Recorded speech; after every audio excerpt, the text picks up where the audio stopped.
Hey everybody, Sleeves Senior Pickleball Report is brought to you by TNC Network. Get ready for an exciting episode of People of Pickleball with me, Mike Sleva. We're about to dive deep into conversations with influential figures from the world of pickleball. So let's get it going.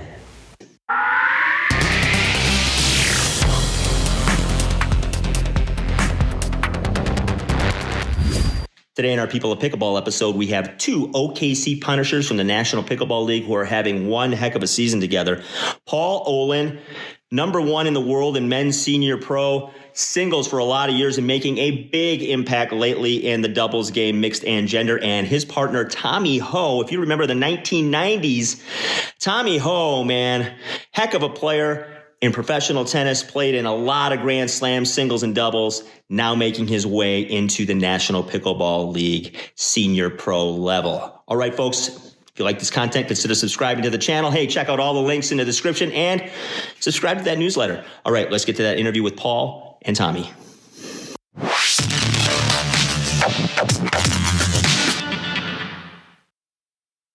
All right, we have Paul Olin, who's been on the show before, and Tommy Ho, first timer on the show for the OKC Punishers from the National Pickleball League. Welcome to the Senior Pickleball Report, fellas. Good to have you. It's great to be on. Well, we'll start with you, Tommy, because Paul's been on the show before. I had him on with Matthias about a year ago, and we talked about their rivalry in the singles game and then, partnering up for doubles. And we got a little bit of background on him, and we'll have a link in the description if people want to revisit that interview between Matthias and Paul and myself. So check that out. But Tommy, you're obviously sort of new to the pickleball scene, but, a public figure. Obviously, you've played high level tennis. But talk about how this game sort of came into your life, because it's, fairly recent that we're seeing you play at the pro level. No, it's probably a story that's very familiar to many. I was a COVID player, and Helen Wilhelm and Kim Forsyth in Dallas introduced. It took 4 or 5 of us ex-tennis players and said, "Hey, you 4 or 5 are coming out and playing pickleball." And I had no idea what pickleball was. This is 2020. I think it's probably March, April.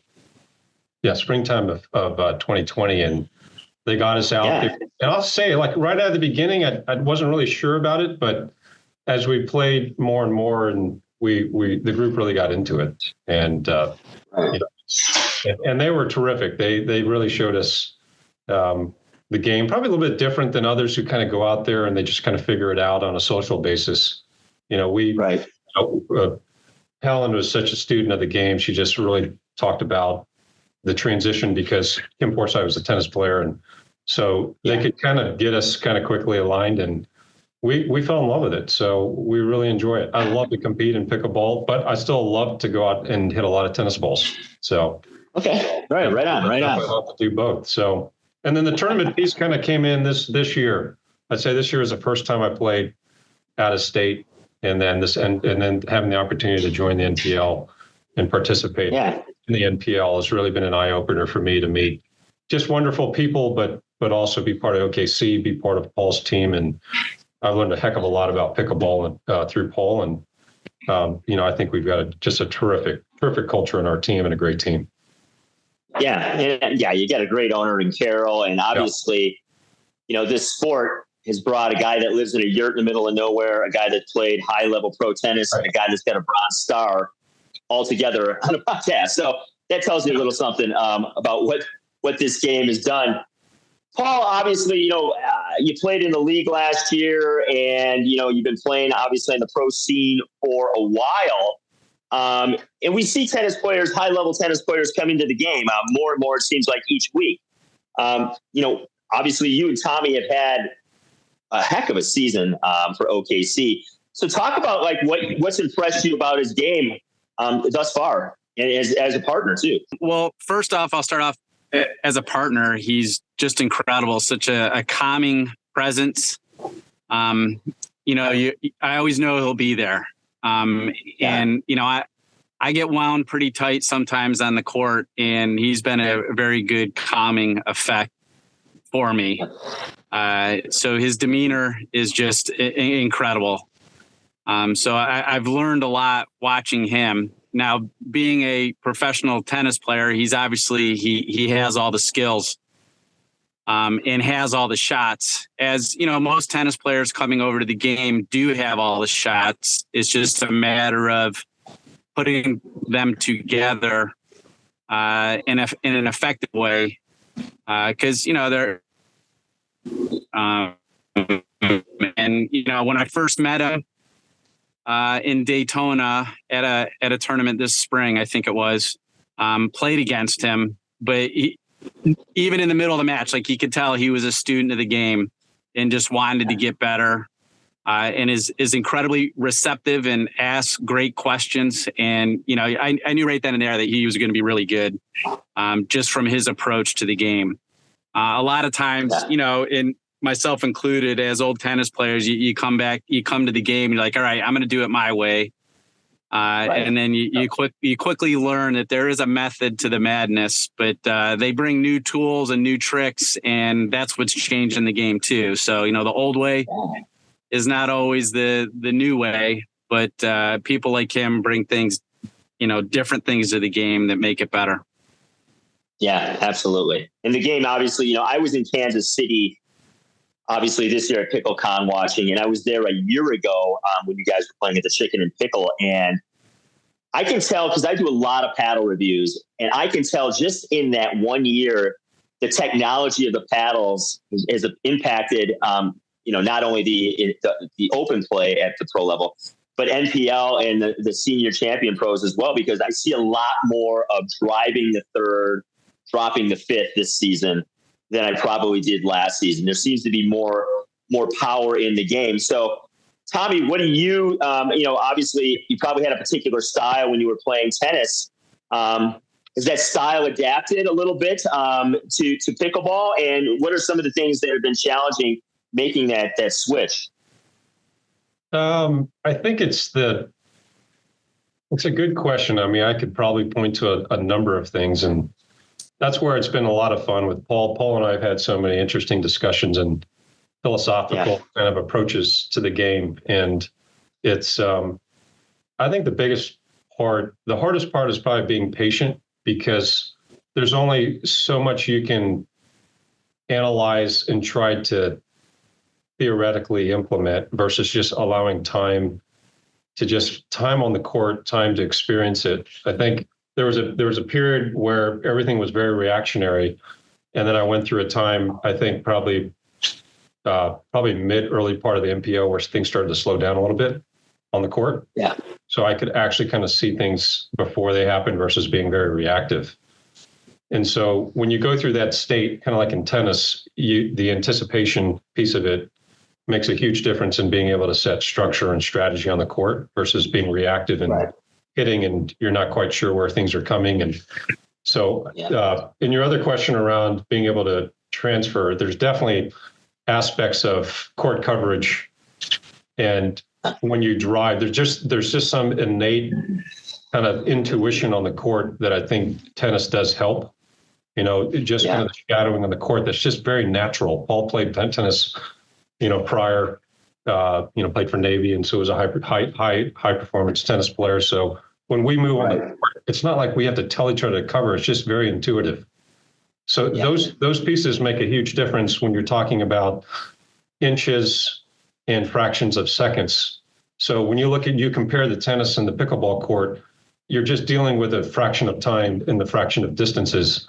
So those things matter a ton. So anything that you can do that's intuitive, in my opinion, becomes even more magnified on a court, and then creates even that much differentiation and advantage when you're out there as a team.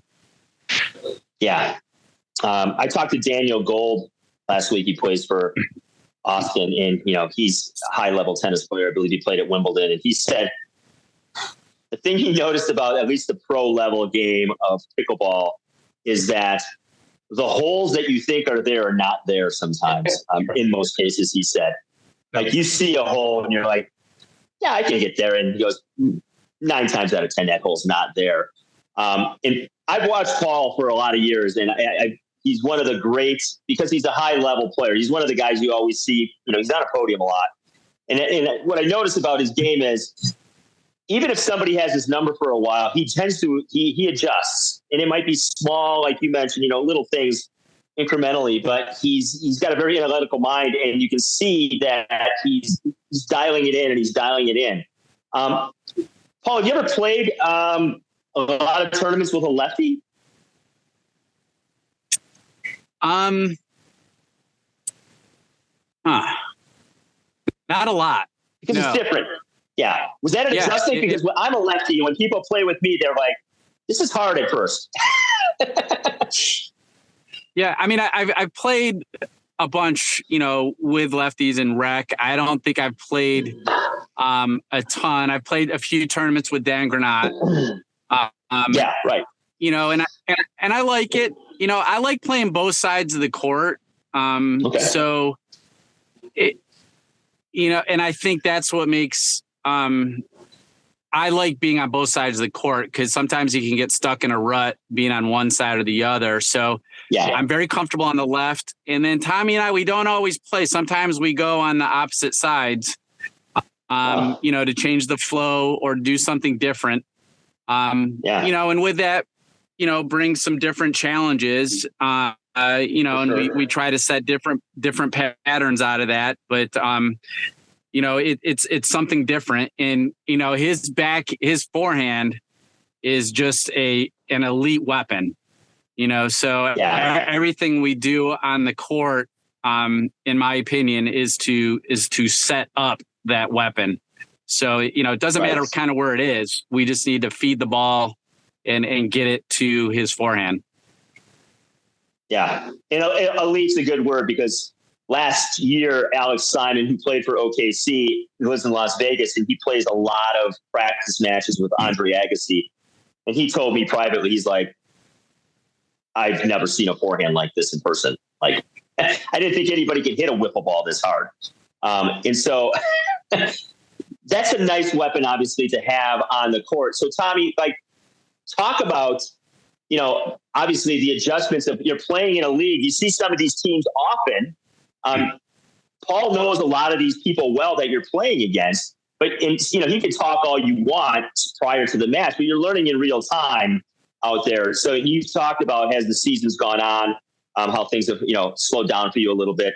So maybe expand on that a little bit. What were some of the things in the beginning of the season that you were like, this could be a problem, and I need to work on this, because this particular maybe opportunity or shot keeps coming up, or maybe you're in a situation that you find yourself in often that you need to adjust. No, it's a great question. The thing I definitely can say with conviction that I didn't appreciate until I started playing with Paul in the NPL caliber that we're in is how effective the dinking can be. So the group that I play with in Houston, they are very, very good players, but they're in their kind of late 20s, early 30s. And it's there's a lot of disruption and chaos all the time. Yeah. So, the dinking is aggressive. They're looking to earn almost anything that's even slightly to the sides and deep, and they're athletic. I mean, they're leaping, half the court. You don't even see them, and they're flying through the air, and they're hitting an earn. You don't see that at the 50 plus too often. Not like that. Right.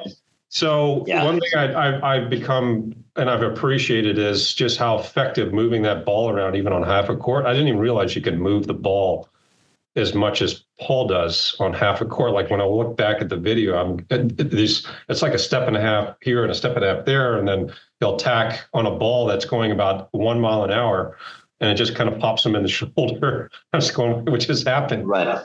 I would have popped that ball like 900 miles an hour, and Paul's just like deep, and just like throws it up there into the right shoulder, and the point's over. Right.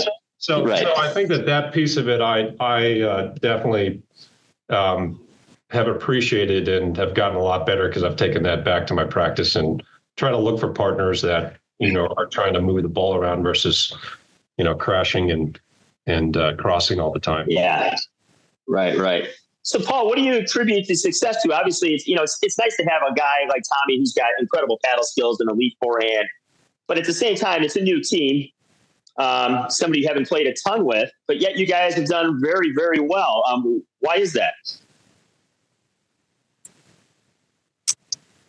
I mean, that's a good question. I think that we've had a strategy, and we've done a decent job of sticking to it. And I think that's what it's about. Is if your strategy is good and you can execute it, you're going to have success. We've had a couple losses where I think the other team played better than us, but there were things that we could correct. And, in our losses, we recognized what we had to do, but we just couldn't correct it in time. But a lot of times that has to do with the opponents and how well they're playing. So, there's a lot of really good teams out there. But I think the success is, I think we have a good on-court relationship. And, we do our best to stick to the plan. And it's worked out so far. Yeah. Mike, I also think the contrast. Yeah, I'd say the contrast also, it's a really interesting contrast. We contrast each other really well. So in tennis, the complements are as impactful as the individual skill sets and experience of the individual players. You'll see that and hear that all the time at the top level in tennis is the complement and the partnership. Paul talked about chemistry, which is massive, but also the skills. Our skills are very complementary. You come with one that's got the ability to go softer, hard when need be. And then people know when they're coming to me, they're going to see, Mach 1 to 3 on quite a few balls. So it's like there's that contrast that really kind of throws you as far as timing. Like you can't really get great rhythm because if you're going to one or the other, you're going to get a very big contrast in timing and pace. Yeah. Yeah. And Paul can appreciate Mach 3, I'm sure. So Tommy, talk about, you played out, you're top 15 of the world doubles player, tennis. In the doubles game, for tennis, what does any of it transfer to pickleball? I mean, obviously a little bit of pattern recognition and stuff like that, but what does transfer? The hand skills, I think, definitely make a huge difference. And then I came from a world back, where it was more kind of traditional doubles playing. I think in the last 20 years in tennis, you get a lot of heavy baseliners. People are not serving volleying, but all of us back in the 90s, we all serve and volley first and second serves. So the skill set and the touch and the feel, is definitely transferable. The ability to reset and being able to find angles, those pieces, I think we don't have to train as much. Also, when you look at the evolution to Mike, what you're saying is seeing it even in a year where there's more third drives, it does advantage. When people see the drives, people don't realize that I've hit 10 million forehands. So the technique there is, the compact and the technique piece of it isn't something that, you can pick up really fast if you haven't really had that racket paddle recognition. And I think when the paddles continue to evolve, those skill sets will start to magnify with individuals that have that type of stroke production off the third drive, forehand and backhand. Right. So, did you play a lot of doubles in tennis or not? Yeah, I did. As Tommy was saying, back when I played a long time ago, serve and volleying was still a thing. So by the time I got to college, my ground strokes just weren't what they were when I was a junior. So I turned into a serve and volley player, which translated to a lot of doubles. So I probably did better in doubles than I did in singles when I was in college. And a lot of those skill sets magically transferred, 30 plus years later when I picked up pickleball. Yeah. So let's talk about the paddles, because obviously the paddles change, every few months there's something else out. And I review a ton of paddles, and I talk to guys that are developing paddles who are tennis players and trying to make paddles a little more nimble, I guess. Tommy, talk about I have no idea what you play with. I didn't really kind of look into that, but are the paddles to the point where you feel comfortable enough with the paddles that are out there today where you feel you can do most things with the ball? Because I know up until a few years ago, paddles were probably still pretty cumbersome.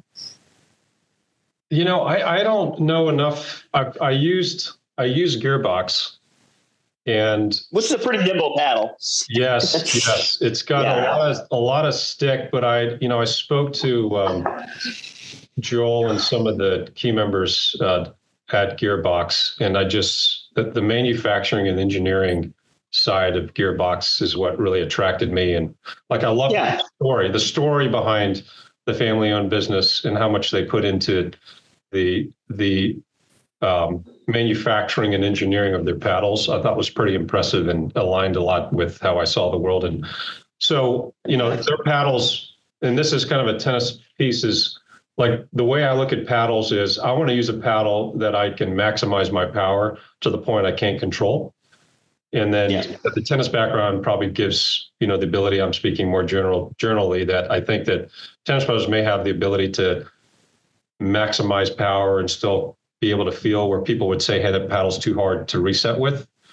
So I think I could probably use a 12-inch paddle and still be fine. I've used a 14, but so the power and what you can do, the spins, I think, to me are pretty efficient. But I haven't used the breadth of the paddle, so it's very hard for me to compare and contrast.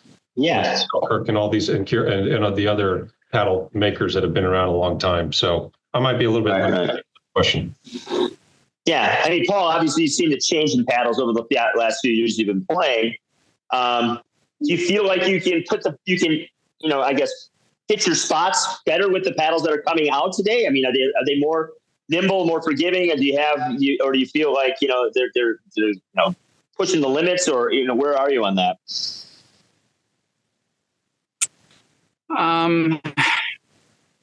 I don't know if they're more. I mean, so I've been playing with games since I started playing pickleball. I'm currently playing with the Gamma Obsidian. That's 13 millimeters thick. So I mean, for the Gamma paddles, the biggest change has probably been the carbon surface, which every paddle company has that same surface or some variant of it.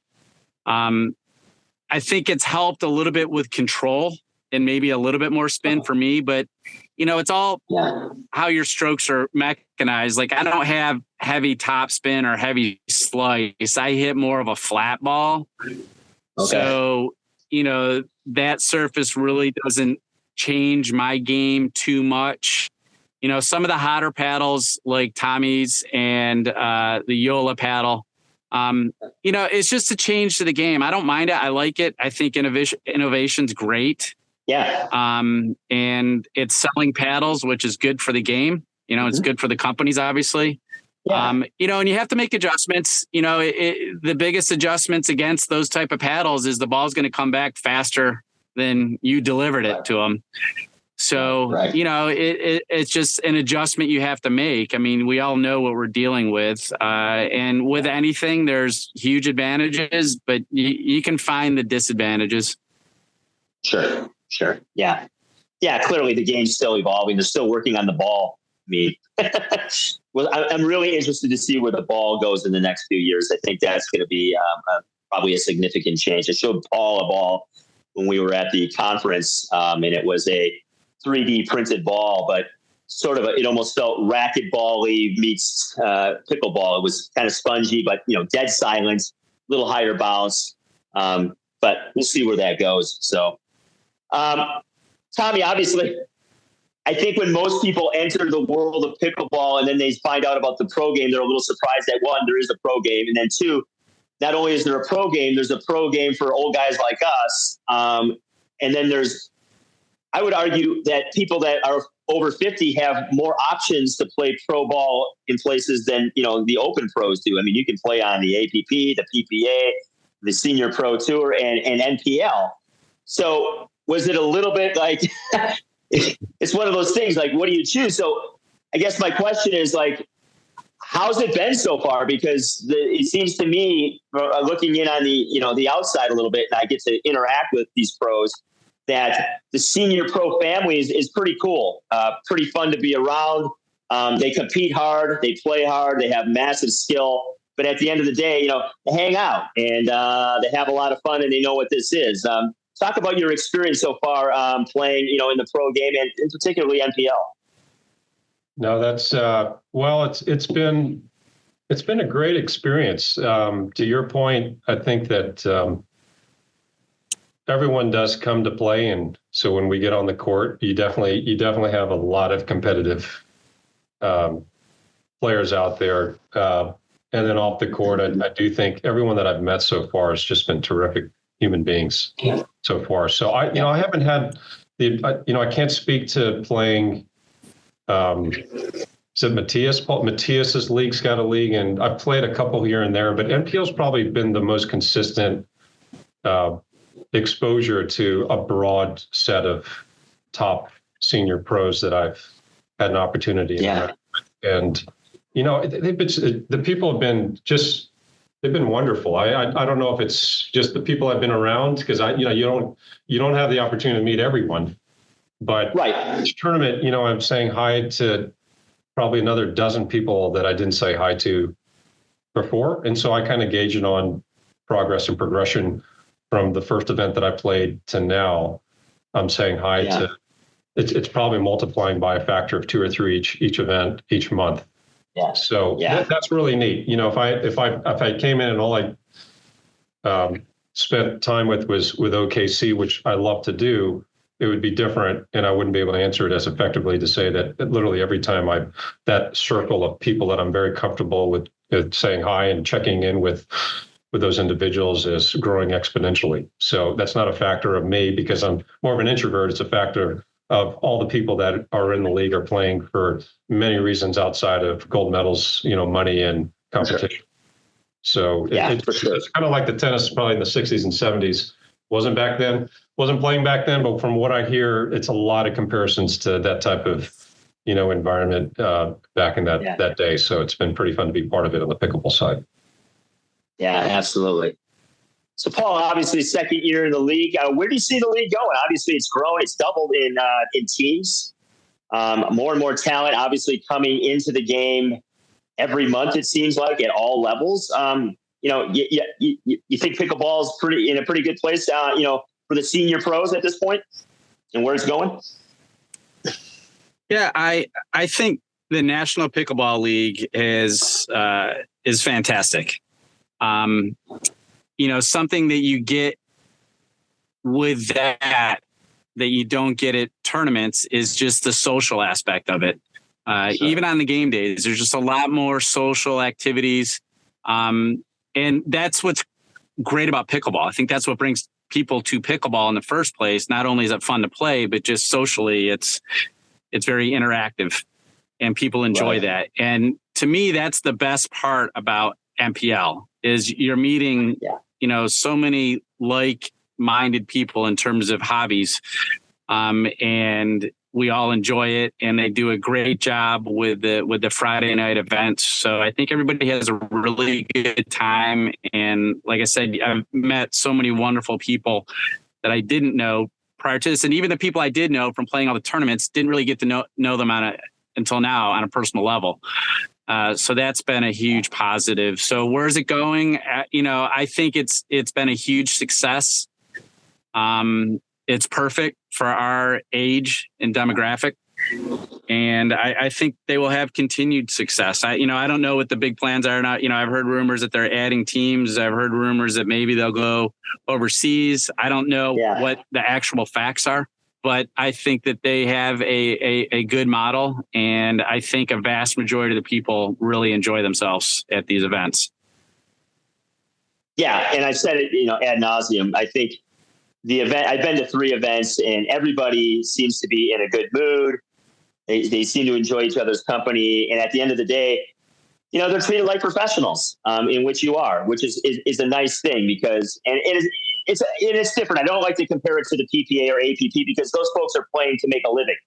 And this is a bonus time for folks like you to get another chance to go out there and show what you can do. And I always tell folks to show up in person because my sister was at PickleCon and my parents were there and my wife was there and they had never seen any form of pro level pickleball. And they're all players and they're all pretty good players.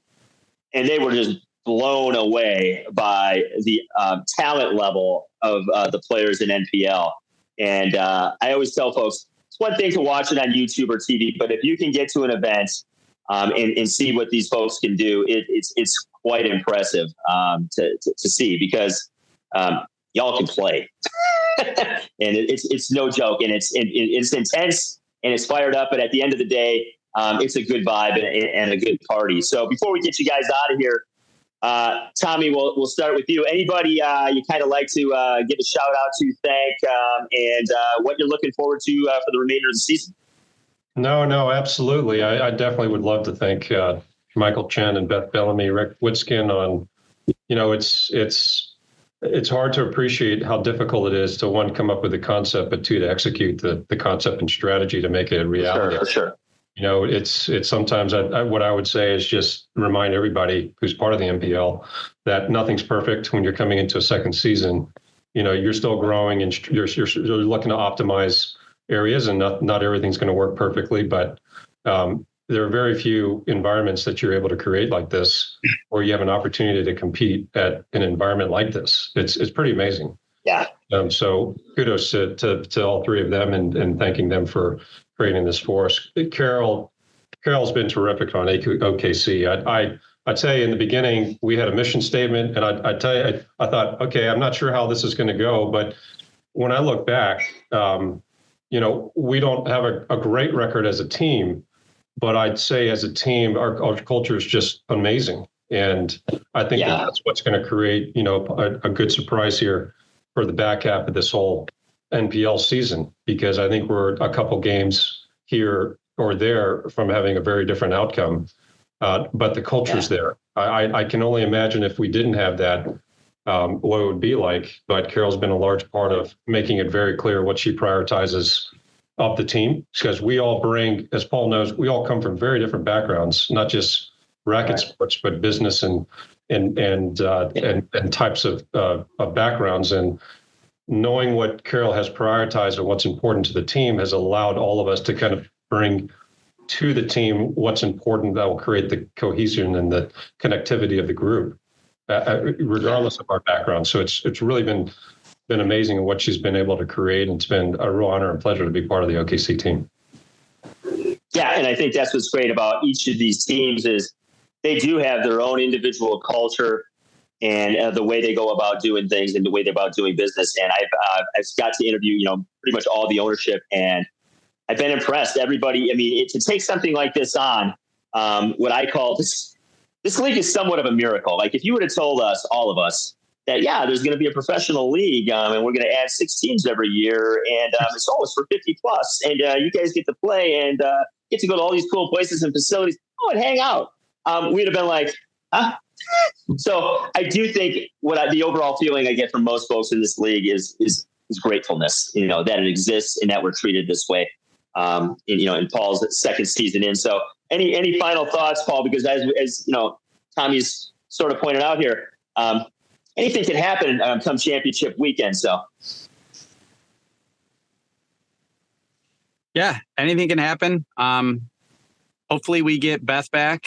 And speaking of Beth, he mentioned all the leadership, Beth, Rick, Michael, they've done an incredible job. There's tons of people behind the scenes, like Beth's sister, Julie Weston, who just works her tail off to make everything absolutely perfect. She crushes it amongst many other people that are doing a wonderful job. And Carol on OKC has created, as Tommy said, a great culture. I've always wondered and discussed with other people, does winning create a good culture, or does a good culture create winning? I still go back and forth, but Tommy's point is spot on, that we work really hard and we do have a really good team, and I'm confident things will turn around here in short order. And we're all working hard as a team. So I'm looking forward to the end of the season to play, not for it to end. Yeah, and you're right. This game, as we know, is a very, very momentum-based sport, and you can get hot at the right time. And the competition is so tight. When you play and lose by 1 and you're done, anything can happen. So I would not bet against OKC in any regard, especially with the likes of you two and having Beth Bellamy on the team as well. So yeah, hopefully get Beth back and go Punishers. So thank you guys for your time. Appreciate it. Nice meeting you, Tommy. Didn't get to meet you face to face yet, but hopefully that'll happen. And Paul, always great running into you and having you on the show, and you're always welcome back as well. I'll be rooting for you guys come October. Thanks, Sleeves. Appreciate the time. Thanks for doing everything that you do for senior pickleball. Appreciate it. Okay, folks, I hope you enjoyed our interview with Paul and Tommy. Check out all the links in the description again and subscribe to that newsletter and keep up with the Pickleverse. All right, folks, at the end of the day, hey, you know what to do. Let's pickle.